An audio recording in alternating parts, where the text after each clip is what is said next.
Public Policy and Community Relations with the Arizona Commission for the Deaf and the Hard of Hearing. And I'm going to be your facilitator this evening of this panel. Before we get started, a few housekeeping items. Videos and audio, we please ask that you turn your cameras and mute your mics.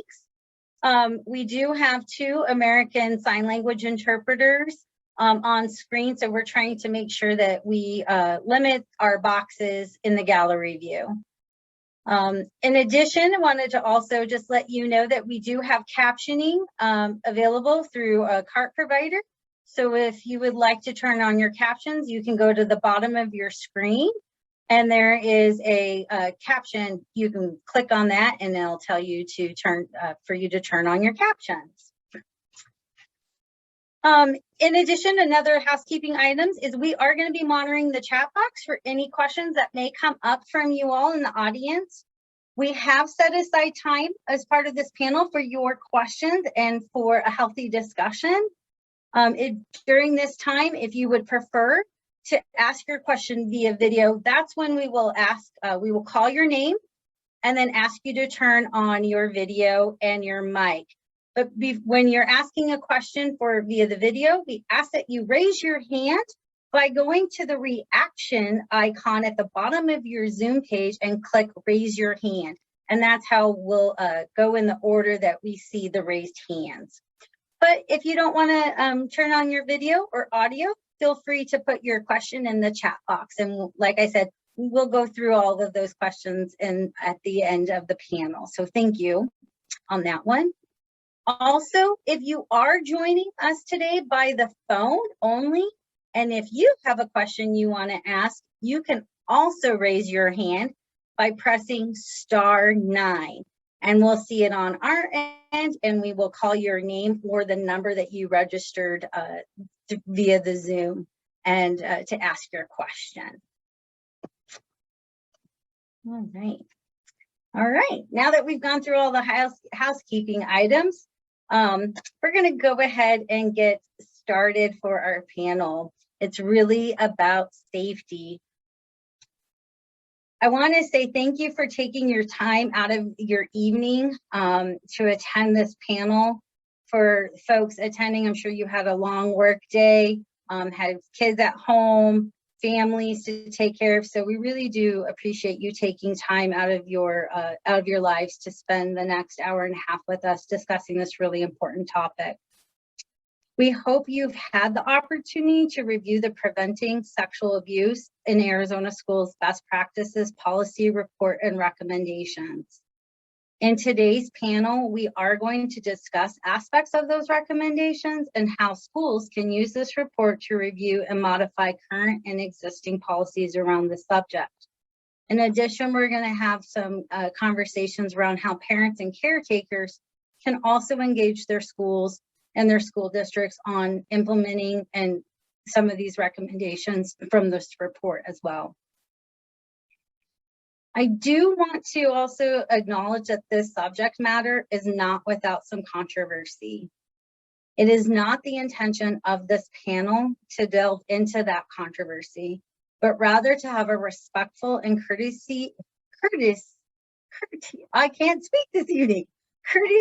discussion around best practices in prevention and intervention policy as it relates to students with intellectual, developmental, and other disabilities. We hope you enjoy the panel discussion this evening. And as I stated before, we have reserved time for questions from you all, and we look forward to your insightful and thoughtful questions and discussions. Wonderful. So we're going to go ahead and just remember to, before we start with our panel, I'm going to launch a poll. And we'd love for you to participate in this first question that we have. The poll question is, individuals with IDD are 7 times more likely to be sexually assaulted or raped than youth with no disability. True or false?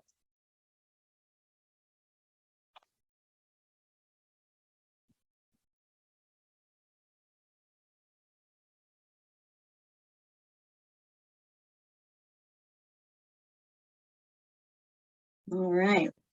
About 60% of you voted, so get those last little bit of you in if you can to get your vote counted. All right. Going to go ahead and turn that poll off, and we're going to turn to our first panelist. Wonderful. Good Go evening, ahead. Excuse me. Sorry about that, Betty. Good evening, everyone. My name is Melissa Van Hook, and I am the chair for the Arizona Developmental Disabilities Planning Council. More importantly, I'm the mother to two sons with autism, 17 and 24, a young adult and a teenager. So my hands are full. This topic is particularly relevant to me. I grew up in a law enforcement family and have spent 22 years in the autism community and the disability community at large advocating. And I have worked with families that have had children with disabilities that have been sexually assaulted. One in particular was a very close family friend. And I walked through the entire case with that young man, from the moment that he disclosed to when the police came and investigated. And it was eventually referred to the county attorney's office. Interestingly enough, along the way, because of his disability, the police were reluctant to actually investigate. The county attorney, we had to actually talk into prosecuting the case and trying the case. All along the way, the young man, because of his disability, there were concerns by all involved that he wouldn't be a reliable witness, that he wouldn't be believed. And somehow the fact that he had a disability made him not a good witness. Well, luckily, that case was prosecuted successfully, and there was punishment that came down for the perpetrator. But it was really disheartening to me that because he had a disability, he was treated very differently in the criminal justice system. The facts of his case became known at school, and it was really ugly for the family and for him as well. It was really very tragic. And had there been a little bit more education, perhaps for all involved, maybe the outcome would have been different for this young man, but it certainly would have been better for him and more compassion. So the topic of safety at school and sexual abuse prevention is near and dear to my heart, I just told you, but because our kids with disabilities are at a high risk of abuse and exploitation, and we need to recognize that so we can act. So consider these statistics for a moment. As Betty just mentioned in this poll, individuals with intellectual and developmental disabilities, or IDD, are 7 times more likely than individuals who don't have disabilities to be sexually assaulted or raped. This statistic increases to a shocking 12 times greater likelihood if the individual is female and has a disability. So wrap your head around that. For me, it's a little breathtaking. In a national study of youth internet behavior, youth with disabilities reported more sexualized behavior online than youth with no disability, and more sexual solicitations from others. So they're even more vulnerable. And finally, and additionally alarming, is that girls with IDD experience a higher risk of human trafficking than their peers, as they are more vulnerable overall to sexual exploitation and manipulation. And unless you're living under a rock, we've all heard about the rise in sexual exploitation and human trafficking in the last year in particular. So why is this the case? These higher rates of abuse happen for many reasons. Perpetrators know that due to the stigma of a disability, the child won't be believed, and perpetrators take advantage of that. They are targeted because they have disabilities. Some youth with disabilities may not understand what defines abuse or sexual abuse. For example, they may need to continue to have help toileting and have people in their personal space throughout their entire lives. Personal boundaries for these youth become blurred. If there is no education for them on appropriate use of personal space or what's considered not appropriate, they could be victims or even perpetrators of abuse themselves without even realizing it. The Arizona Developmental Disabilities Planning Council funded a study that was recently released to determine the status of sexual abuse prevention efforts in Arizona, specifically as these efforts applied to individuals with intellectual and developmental disabilities. After talking to many families and providers, what was discovered was that individuals and families were not receiving the information they needed to be as safe as possible. What makes things even harder for these families is when some kids with disabilities get into their teen years, families feel like they're walking in the dark, and I so relate. They're struggling with balancing their loved ones' need for dating, relationships, and autonomy, and how to keep them safe from perpetrators. One family member reported that she'd been overly protective, not allowing her child to go to the movies or other normal things teens want to do.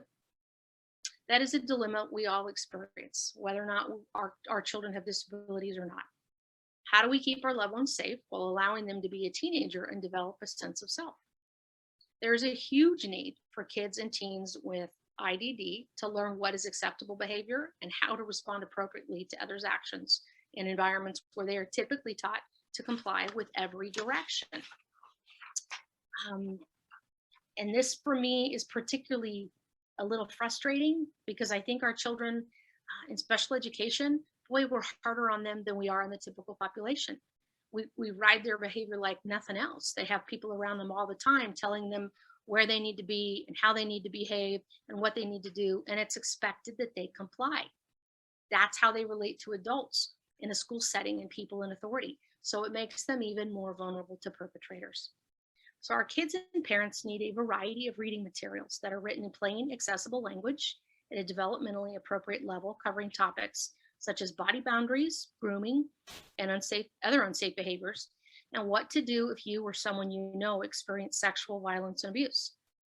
So in the report, recognizing the significant information gap and exclusion of students with IDD and other disabilities from many sexual assault prevention efforts, the Arizona Sexual Violence and IDD Response Collaborative School Best Practices Work Group developed a set of guidelines for all schools to use to help support these parents and all students.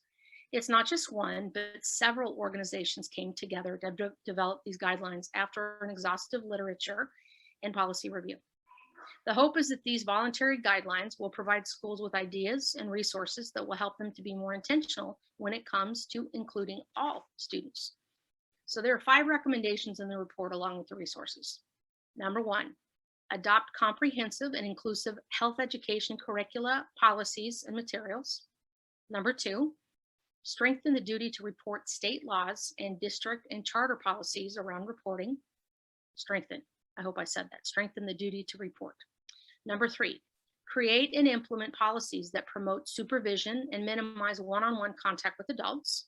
Number 4, set strict communication policies for professional staff with staff, including the appropriate use of social media and texting. And number 5, support students who report, believe them, know the accessible resources available for students with disabilities. So creating cultures of compliance will not protect our loved ones from abuse, but with increased awareness and education, people with IDD of all ages and their families will be more able to protect themselves and cultivate healthy relationships with their surrounding peers and adults. These guidelines are a start to helping make this into a reality. Betty?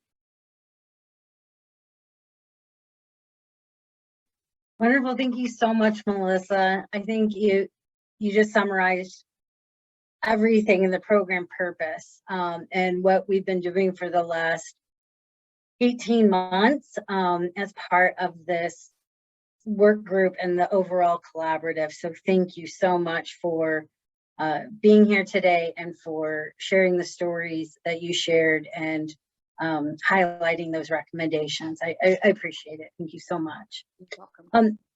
So we're gonna want to actually take this time now to introduce our other panelists. You just heard from Melissa Van Hook, who is the chair of the Arizona Developmental Disabilities Planning Council.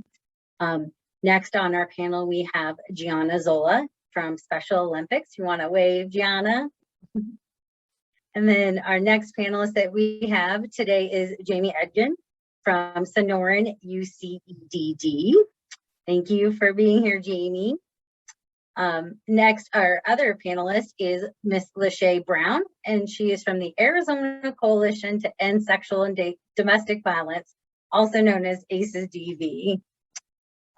And last but not least, we have Anya Rispoli from the Arizona Department of Education sitting on our panel. So thank you all for being here today to talk about what this recommendations and give a little, we want to give a little bit more background and talk about why this is so important and hit some of the highlights from the report.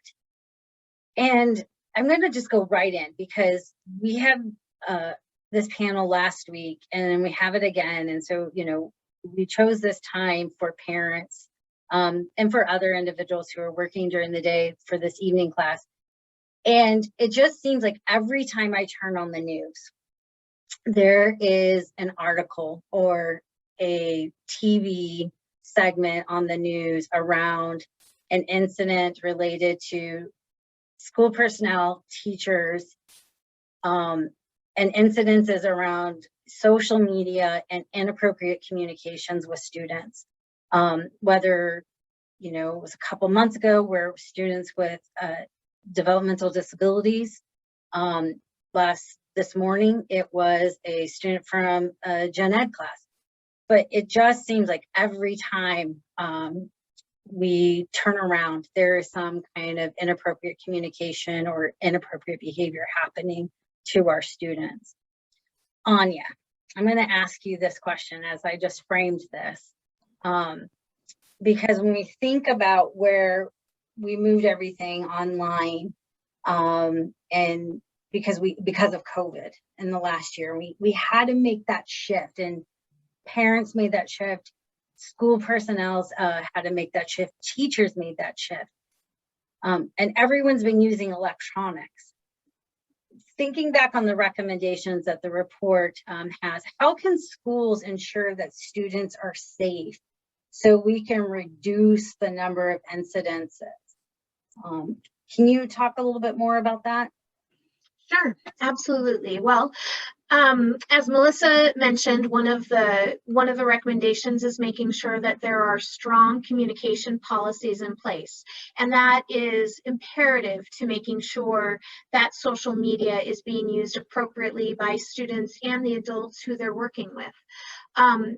You know, and you mentioned a few things that have, you know, happened recently. And in my research for this, I found a New York Times article that went back over 10 years. So I think, unfortunately, it's not necessarily anything new that we as parents and educators are dealing with. It just happens to be that in the past, perhaps we only had a certain number of students who were communicating electronically, and now that number is just so much higher, which means that the potential for someone to be inappropriately groomed is higher as well.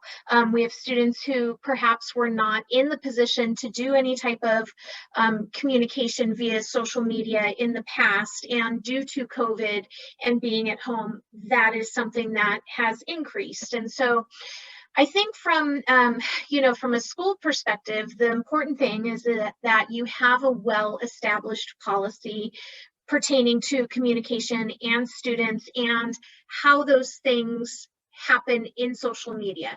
Does that mean that, you know, Snapchat's a big one for the kids. Is it appropriate ever for a teacher to have a Snapchat relationship with a student?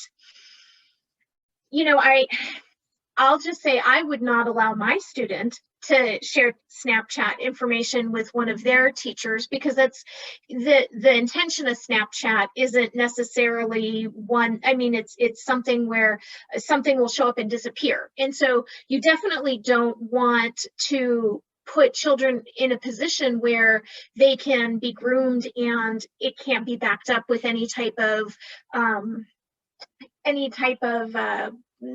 proof, for lack of a better term. As you know, as we've talked about, these are students who can be seen as not reliable witnesses, and we don't want to put them in that position because they should be believed. So from a school standpoint, like I said, I think that it's important to make sure that you have an established policy. From a parent standpoint, and I said this last week, and I was almost kind of nervous saying it, but I stick with it. You have to check. You have to feel comfortable, and you have to have these conversations with your students, and you have to say, look, I want to protect you. I want to make sure you're safe, and make sure that they understand it's not about not trusting them or not, you know, believing that they'll do what's right, but making sure that they're safe. Thank you, Anya. And I think to kind of go off of that, it's about having that open discussion with your child, right? Whether your child, even with your child with the disability, to have those conversations around feeling open and safe to talk to you about what's going on. And if you have those open conversations, then if something were to happen, then your child would feel comfortable talking to you because you would believe them. I think that's a very important thing. So thank you so much. I think that is shocking to hear. 2011, you know, I'm not going to tell you all my age, but 2011 just seems to me like it was yesterday and not 10 years ago. And so when you think about that, like how fast technology has advanced, and even just in the last year, how quickly we've had to move. So it just seems like for parents and caretakers and even schools, there's always something new out there that we're trying to capture. And so having a policy, a really strong policy, is imperative for helping and preventing sexual abuse in schools of students. So thank you so much. Jamie, I'm going to turn to you on this one now. Is kind of going off of that, the news pieces. We heard about, I think it was last month, incident about the bus driver, where the bus driver incident in one of the schools who assaulted one of the students with disabilities. And we know one of the things that was stated in that was that there's a shortage of staffing. We know that's a huge issue in education. I mean, that is a big, monstrous thing going on just across our state. Following from one of the recommendations of the report, thinking about staffing shortages, what can schools do to prevent students from being alone from a single staff person? And is that possible? Thank you, Betty. I just wanted to thank everyone for attending today and to talk about this important topic. And before I get to my question, I'll tell you that I've been interested and concerned about this area because I've been working with people with disabilities for about 20 years. And some of those that I've worked with in a research capacity have reported, and multiple times, that they have reported they've been abused multiple times. So it's extremely concerning. It's happening, and as Betty mentioned, you don't have to look very far for cases about this happening, and it's happening in Arizona. It's happening in multiple settings, and part of the reason for that is because we do have a staff shortage and a staffing shortage in special education. We have a funding shortage. The IDA is underfunded, is historically underfunded, so special education and education for disabilities is underfunded. And so the schools are working in a climate where they don't have enough financial support. There are some funds that are coming available, and I would suggest that those who have the ability to raise their voices and ask for that money to be distributed to special education should do that, to try to get more people in the classroom to deal with COVID, to deal with distancing, to deal with COVID mediation, but also for this very important issue on staffing and funding education. So the schools are dealing with a lot in terms of those staffing issues. But in our research in this working group, what we found across many of the policies that have been put into place with different organizations, different school systems, is that many people are leaning towards having recommendations and policies that emphasize minimizing having one-on-one contact between staff and students. So no one-on-one contact policies. The issue with special education students is that there are times in which this is difficult, right? They have many people that are coming in for therapies. They have special needs, as Melissa mentioned. They need a toileting assistance. There are times where they might be on a bus and there might not always be 2 staff available.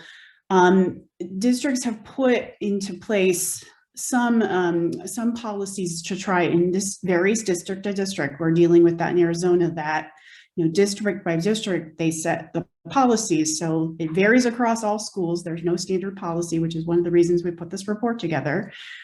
But, you know, they may have a policy where they bring in a sub to be on the bus, so there aren't two people, or they may have video monitoring. But there has to be some standard idea that we should not put kids into this situation where they have one-on-one contact, some standard policies.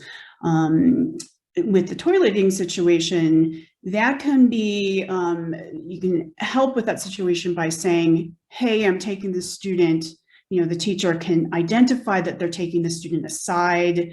If they can't close the door, which in a lot of cases you can't, because you can't have the other kids walking into that situation, you know, you can say that I'm going to take this person for toileting, and then at least there's a, you know, a designation that that person was taken aside, so that it doesn't last for a long period of time, and that you're identifying that that person was taken aside, right? So trying to make sure that there's no closed door, trying to identify windows of time. And the reason that's really important is because predators look for those windows of time, and that's in the literature, that it's established that those windows of time are when these events happen, and those openings are when these events happen.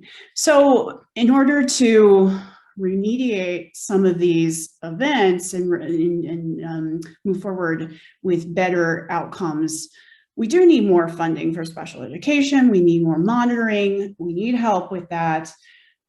We also need a culture change, I think. So in order to move forward, we have to, you know, put these policies in place and put those policies above sort of trusting that this isn't going to happen, because we know that this is happening, and we know it's not rare. Right. So we need to put those policies above that and have collaborative efforts between parents and teachers to try to create a culture of safety. So if parents see that kids are in one-on-one situations and that's extended period of time, making sure that doesn't happen, reporting that that's happening and that that doesn't feel right to them, right? And then also teachers realizing that, you know, this is the situation in which these events occur, and trying to minimize that, and administrators putting into place policies that minimize that. So putting into place district policies to minimize one-on-one contact and to not have the closed door as much as possible is really important to move forward in this area. So thank you. Thank you, Jamie.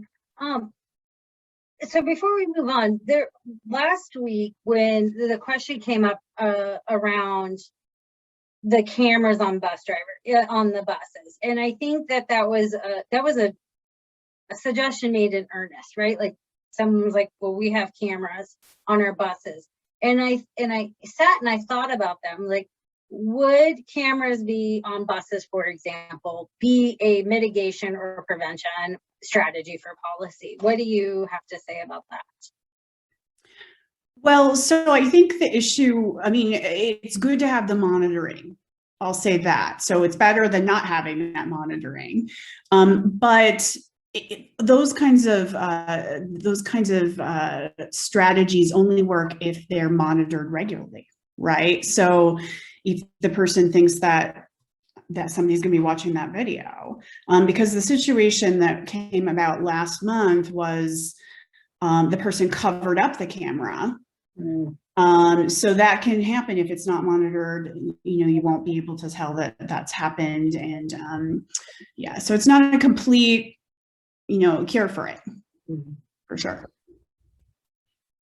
Thank you. I think that's a really important. I'm gonna let the interpreter switch real quick.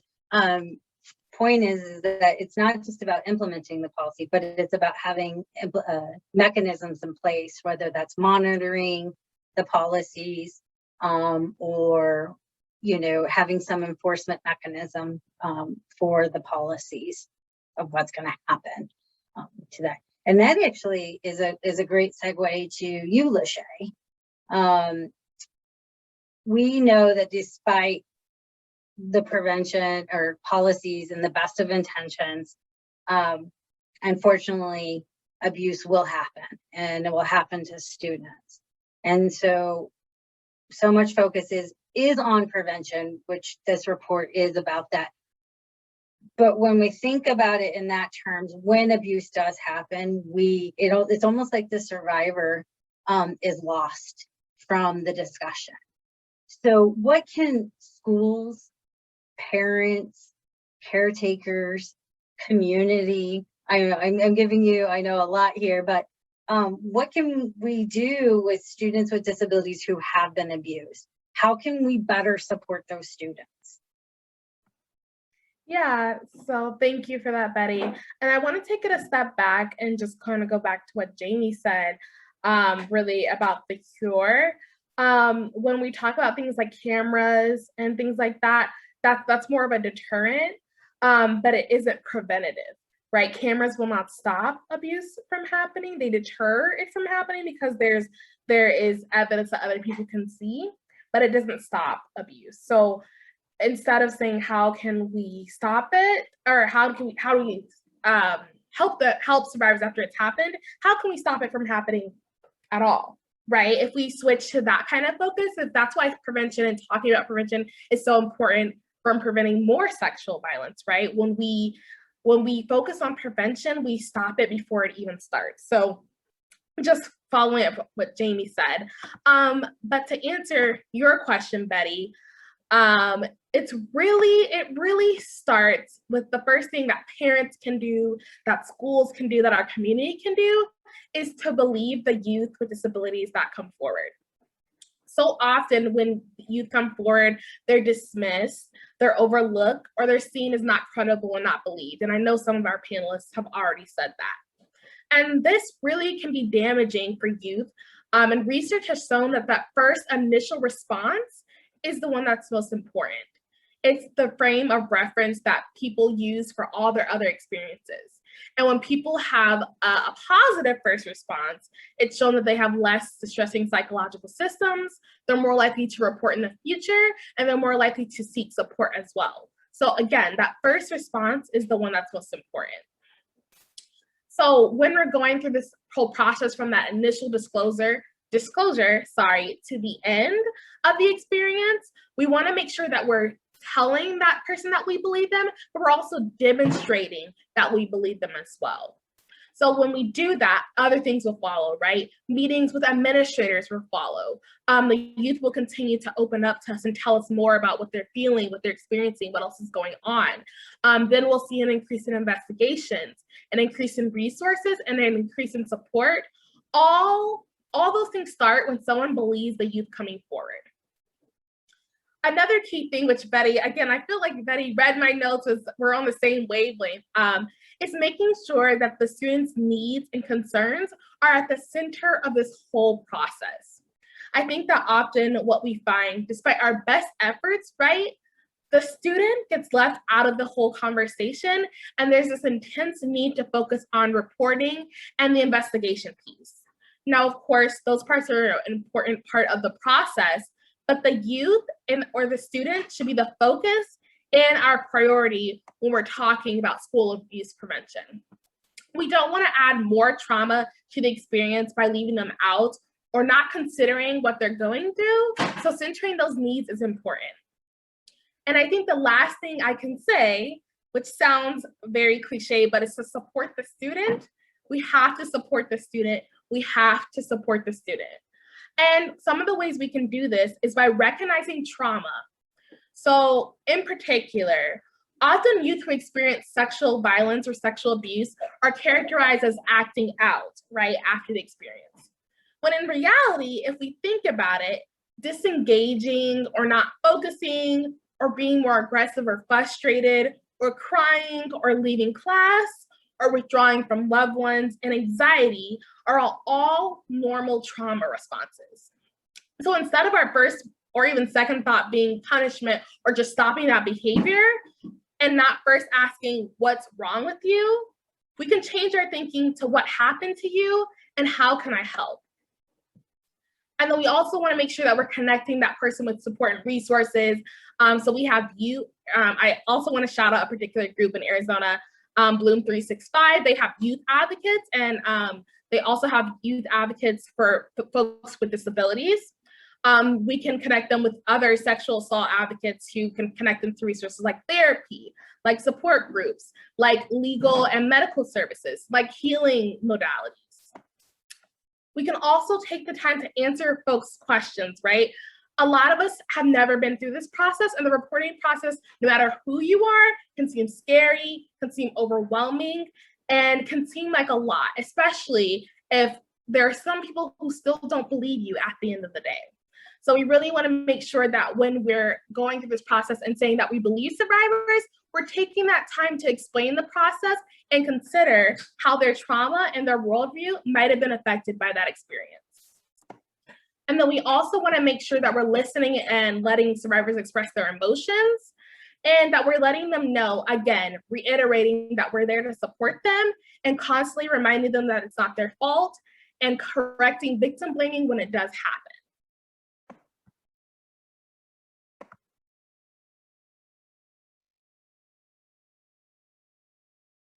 Thank you so much, Lachey. I think we're birds of the same feather, or whatever that saying is. We're in sync on how to provide that support in believing students with disabilities.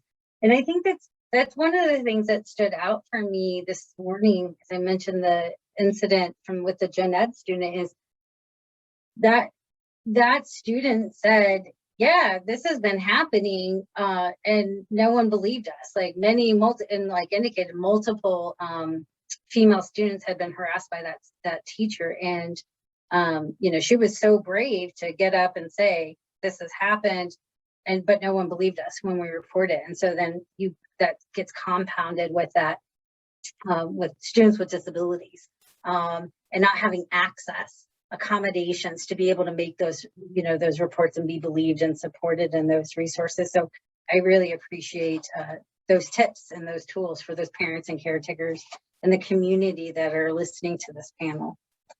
But you did mention about reporting, and reporting is extremely important when someone discloses that they have been abused.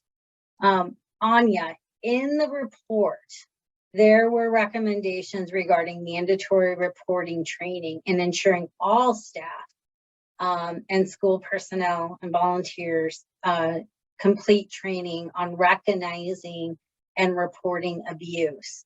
Can you tell us more about why mandatory reporting was in the recommendation? Doesn't that already exist? I'm a little confused. So it does actually already exist. You are supposed to receive mandatory reporter training every year, and it covers sex abuse, and it covers physical abuse. It covers kind of a variety of items. Unfortunately, it's not an item that is monitored for. So you could have a district that has really strong HR policies in place, and they could have a checklist, and every teacher A to Z is listed, and every year they get that check mark that they went through that training. But then you might have another school, a smaller district or a charter, and they may not have those types of supports in place. So somebody may not have had that training ever, which could be frightening, considering how many times we have teachers who start in the middle of the year. And a lot of times what we see is this is one of those trainings that they have at the beginning of the school year. This is how you fill out your timesheet. This is how you do this. This is how you do that. And if somebody's starting in the middle of the year, they're missing out on those pieces. And so creating a more robust reporting system. One of the things that we've talked about as a panel is having it be tied to fingerprint clearance cards. People have to show evidence that they've gone through and done training every year in this, and trying to have it be tracked a little bit better. It's in Arizona, you have multiple ways that you can get your training. Child Help has training. There are other online other online training processes that you can go through. And so at the end of the training, you have to take a little test and then you get your certificate. And so it's no different really than when you renew your teaching certificate and you have to provide that you've had professional development hours. That could be something that HR departments require is, when you're turning in your PD certs, that you have to turn in one from there every year. But again, it goes back to making sure that the district has that support in place.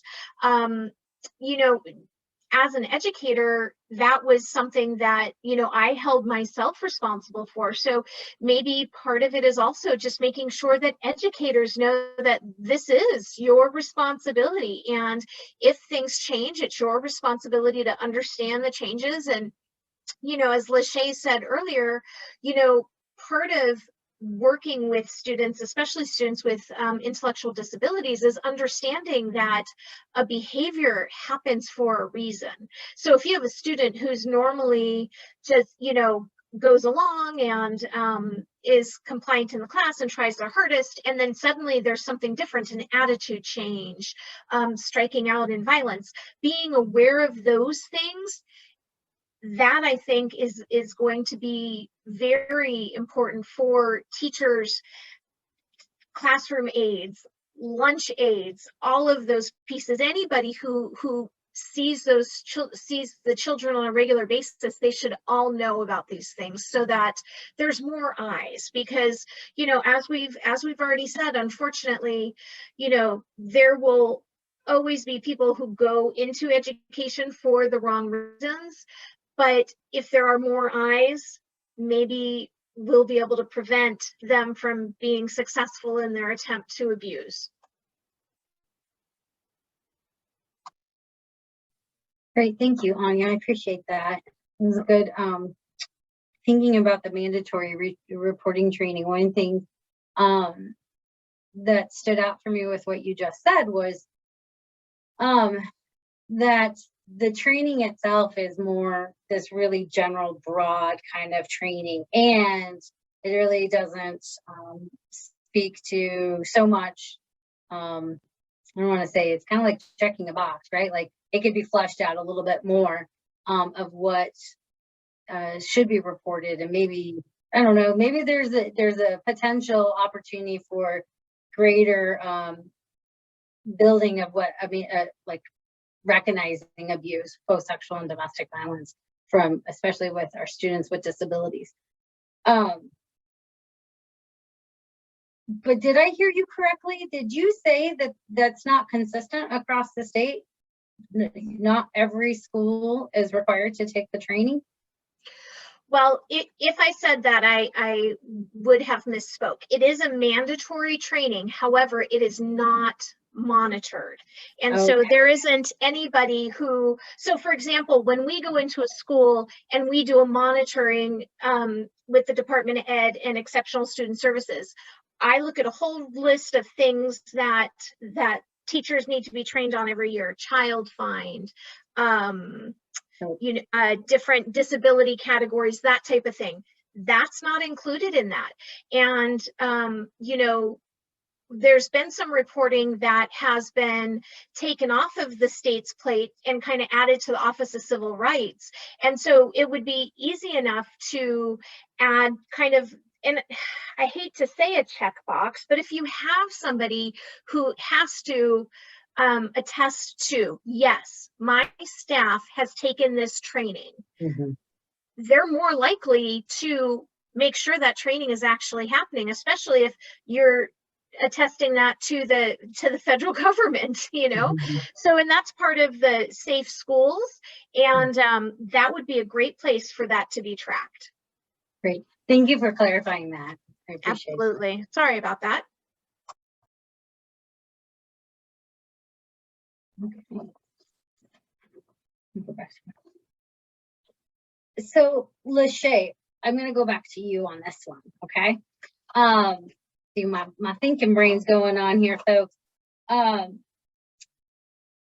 of the most consistent gaps that was in the research and supported by other studies was the lack of accessible information on sexual health for students with intellectual developmental disabilities, and accessible information for other students with disabilities. Can you tell us why it's important for making that information accessible? And can you start with that? Like, why is that important? Right. So it's like Melissa said in the beginning of the training, or sorry, in the beginning of the panel. So used to doing trainings, I think everything's a training, and this is not. But it's like Melissa said at the beginning of the panel, some youth with disabilities may not understand or what is defined as abuse or sexual abuse. And some personal boundaries for these youth isn't clear. And these choices that we talk about like, can I say no? What can I say no to? What do I have to do? Are often made for youth with disabilities. I think a lot of us know that.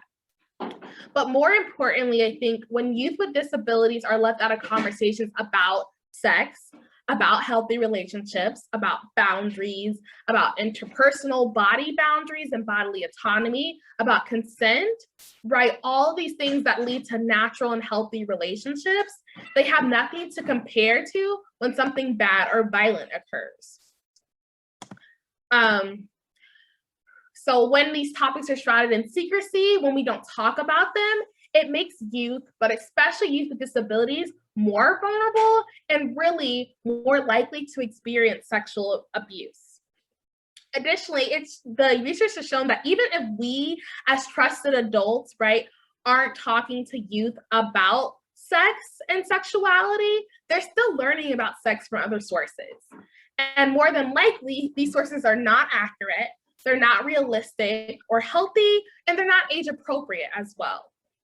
When we teach youth with disabilities comprehensive and accessible sexual health education, we are making a commitment to value their safety, to value their happiness, and to value their lives, right? We want them to be able to respect other people's boundaries. We want them to be able to express how they feel about others, to have nonviolent relationships with the people they interact with.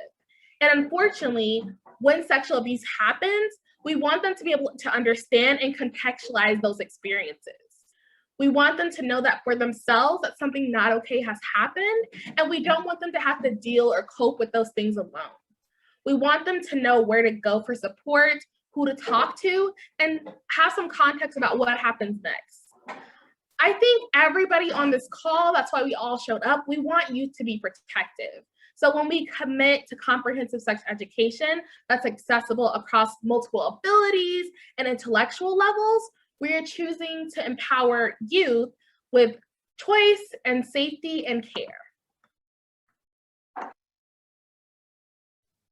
Thank you, Lachey. I think that's for covering that, because I think one of the key things that I took from what you just said was age and developmentally appropriate, right? Like, and what accessibility really means is really going to be contingent upon the student themselves. And that's for someone, you know, in my community, the deaf and the hard of hearing community, having information that is accessible is going to look different than for a student with intellectual and developmental disabilities. And that equally they have the right to have that information in a manner that is accessible for them understanding what is being presented and that. So I appreciate you covering that. I do want to point out in the, I think Erica just put this in the chat, but the recommendations do cover several curriculums, sexual health curriculums, and goes over, I believe, Lachey, help me out here, the index for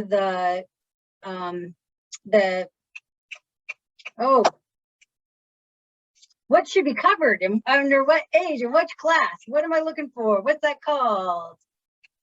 Do you remember what it's called? Well, there's a sample. If everyone, you don't have to, I invite you to look at the report. There is a, thank you, Casey and Erica got it in the chat, the National Sexuality Education Standard. There is an example of that chart in there about what should be covered in especially some of the early ages. It is this committee's recommendation, and to start that conversation very early, right? And again, age appropriate, what's accessible, and what you want your children to know. We want children to be safe, and to be safe, they have to know what are boundaries, what is consent, and what that looks like for them. Thank you. That was definitely a team effort there on pulling together what was in my brain and I could not spit out. So thank you to everybody on that. And I think that's an important piece to this is that that's where parents and caretakers really can get involved and to talk with their school districts and talk with their schools when they have those board meetings around these discussions, is showing up. Because that's one of the things that I felt like this report really highlighted was the invisibility of students with intellectual and developmental disabilities. And in all of this, and so how important it is to include the things that may appear like common sense, like accessibility. Well, that needs to be put in there. Accessibility is still a challenge for students with disabilities, and including their parents having the right to accessibility as well. So thank you so much. Gianna, I'm going to turn to you because I know that in your work, as, and I'm not going to say your title again because sexual health coordinator is what pops in my brain every time, and you're so kind that you never correct me if I botch it. With the Special Olympics, you know, I know you guys also do some work in the schools, and you work very closely with parents and caretakers and the school systems. And then a lot of people get nervous when they hear sexual health. And schools struggle. Jamie mentioned this, Lachey mentioned this around like the funding issues for finding inclusive programming, and teachers and parents and the community, we have a lot of anxiety over this. What can schools do to address, thank you, Erica, do to address some of these barriers? Thank you, Betty. That's a great question. And I have definitely seen the need for this conversation in my experience and conversations with the individuals that I work with at Special Olympics Arizona. And I wanted to thank you for including me in this discussion this evening. And thank you, Erica, for putting that in the chat. I also sometimes forget my title, so it's all good. So as regarding your question, this is a difficult subject, as it's already been mentioned, especially when we're talking about sex education in the school setting. But I think starting the conversation is the first step, and the report outlines multiple ways that we can go about including parents, guardians, and families in the discussion. The report states that the district should make reasonable efforts to involve parents and families in health education content, and that includes sexuality education. And that effort should be made to hold events and provide materials to families to engage them in the content and help them continue that conversation at home, giving them the opportunity to incorporate their own family and cultural values in that at-home setting. Also providing opportunities for parent and family involvement in the classroom. Content should be integrated into the lesson design as often as possible. So including them from the beginning in the conversation and ensuring that their opinion is heard from the beginning. And essentially all of that being said is we need to include teachers and parents in the conversation. And along with that, the most important thing to remember is to include individuals with intellectual and developmental disabilities in the conversation as well, because this is about them. So they should be involved in all aspects of the creation of a curriculum, the implementation, evaluation, etc. We need to listen to teachers and parents and caregivers' concerns and share the intended outcomes of what inclusive sex education can accomplish, both short-term and long-term. And we know this is prevention, less unplanned pregnancies, decreased rates of abuse, better social and emotional health, and the list just goes on and on. It's a lot more than just pregnancy prevention or STI prevention. And that being said, in the long run, sex education will be beneficial to the schools. So ensuring that they understand this, because there may be that hesitancy from the district as well. And that the parents understand the long-term effects of having these conversations at an early age and continuing them as the individual goes throughout the school year. I think it's important that we don't dismiss the concerns of the parents and caregivers and be willing to have open conversations and understand that everyone has different beliefs and come from different backgrounds, and not completely, pushing the agenda, but hearing both sides and coming to a compromise, and again, showing them the big picture of what this can accomplish. This could be done by just hosting general question and answer sessions and being willing to communicate in the community about this. I also think we can help provide resources to parents and caregivers, as well as the teachers that may be implementing the curriculum, because we can't assume that everyone is comfortable delivering sex education or has experience delivering it. So giving as much support as possible and reminding them again that sex education isn't just about birth control or STIs and sex. It is so much more: healthy relationships, boundaries, private and public spaces, things that we experience in our lives every single day. And then kind of the big question and the concern of a lot of districts when talking about implementing this is the funding. So looking to find free resources, and this group did put together a wonderful resource outlining the sexual health education resources, and that was already mentioned. And in that outline, you can find the cost of each of the resources as well, and there are free resources available. At Special Olympics Arizona, we try to follow a unified model, and this means having individuals with and without intellectual disabilities learning together, playing together, and experiencing life together. And we are currently working on creating a free inclusive sex education curriculum in collaboration with consultants, one of them being Bloom 365, who's on the call today, and established committee members from various backgrounds and expertise. So embedded into this is taking what the school already implements if they have a sex education curriculum, and ensuring that it's accessible and provides the necessary accommodations for students with intellectual and developmental disabilities. So remembering that it's not always necessary to recreate the wheel and start from scratch, but work to have the students with and without together in that unified model, as we say at Special Olympics Arizona. Thank you so much, Gianna. I really appreciate that.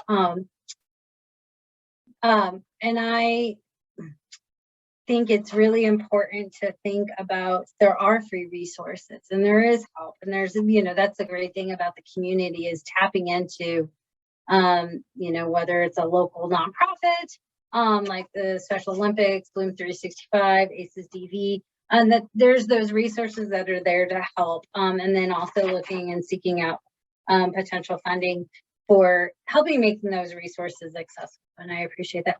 So I think this is a good opportunity before we turn it over to the audience Q&A. I have a second poll because I'm curious to know here for our audiences around some policies at your schools for your students. So here's the last poll. Do you know if your school district and or school provides sexual health curriculums that is inclusive of students with disabilities? Yes or no?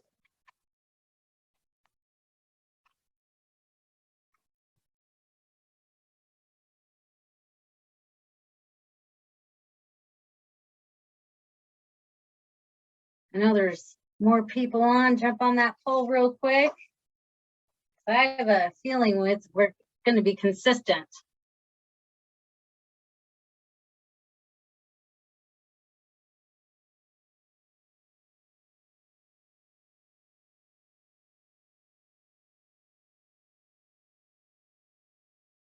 All right. Okay, I'm going to close out this poll in 5, 4, 3, 2, 1.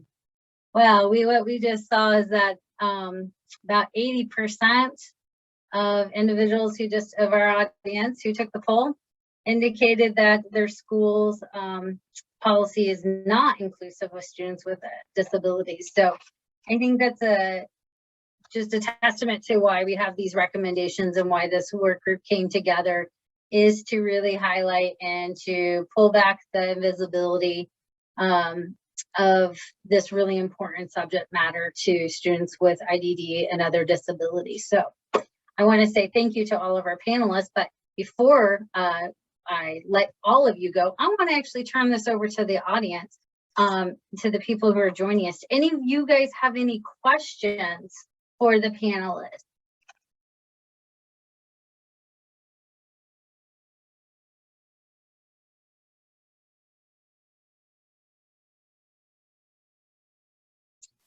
Hey, while we have some folks waiting to, I know folks are probably typing in their chat questions right now in the chat box. Donna, you've been mentioned, Bloom 365 has been mentioned a couple of times, and you're actually on the work group.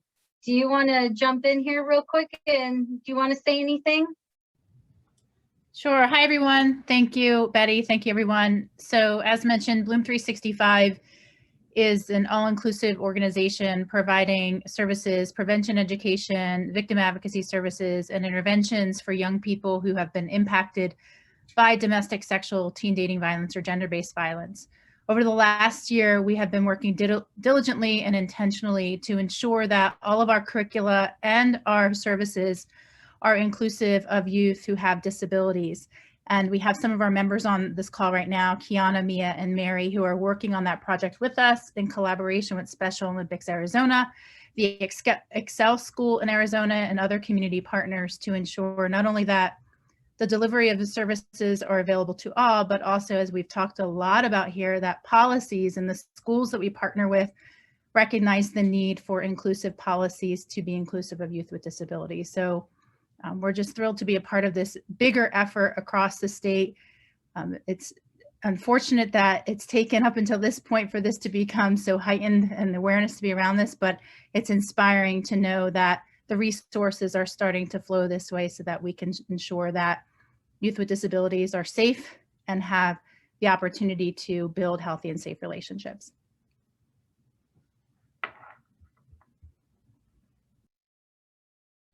Thank you so much. Thank you, Dawn. I appreciate it. And if there's anyone joining us by phone, just a couple of the comments that are just being made is from other members of Bloom 65 saying hello. They're excited to work with all of us in ensuring that we are removing barriers for youth with disabilities. So thank you, Mia, on that. And thank you, Donna, again. Well, if there's any questions, anyone have any comments? Doesn't have to be a question, it can also be a comment. This is a free flowing discussion for us.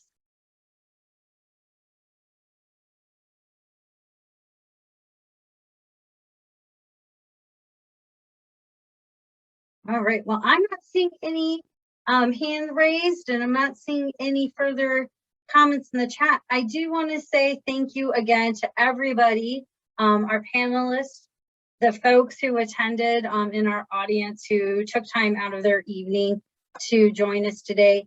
This has been recorded. We will be posting this on the ACES DV Arizona, oh my gosh, Coalition to End Sexual and Domestic Violence website. So you'll be able to find this in a couple of days. We'll also send it out to all the people who registered. So you'll have a direct link to that from the website.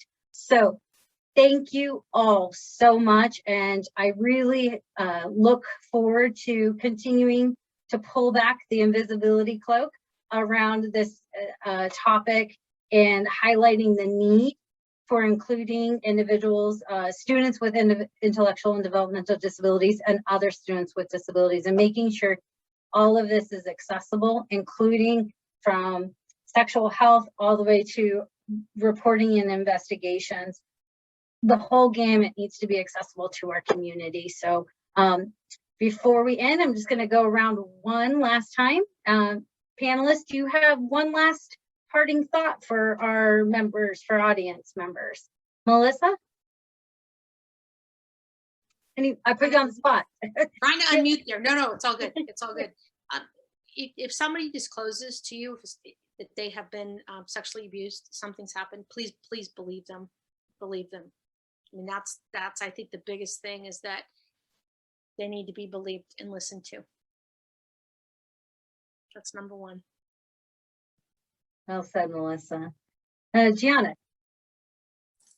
My suggestion would be to just continue to push the conversation forward and always include the individuals with intellectual and developmental disabilities and at the table in the conversation, and make sure that their voices and opinions are heard.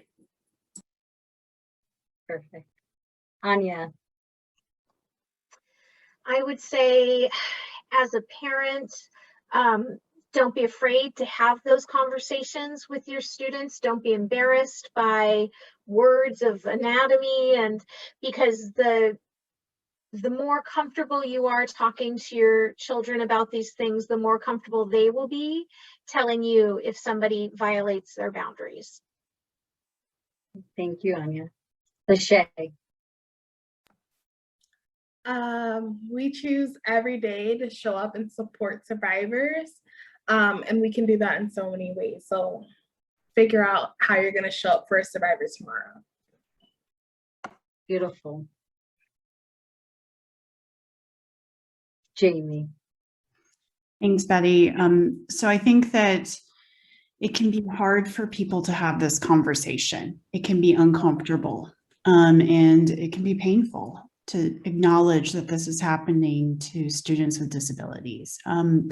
But this is a conversation we need to continue to have. We need to continue to think of ways that we can implement policies that limit these events, and acknowledge that this is reality, and continue to have this conversation in the state and how we can move forward.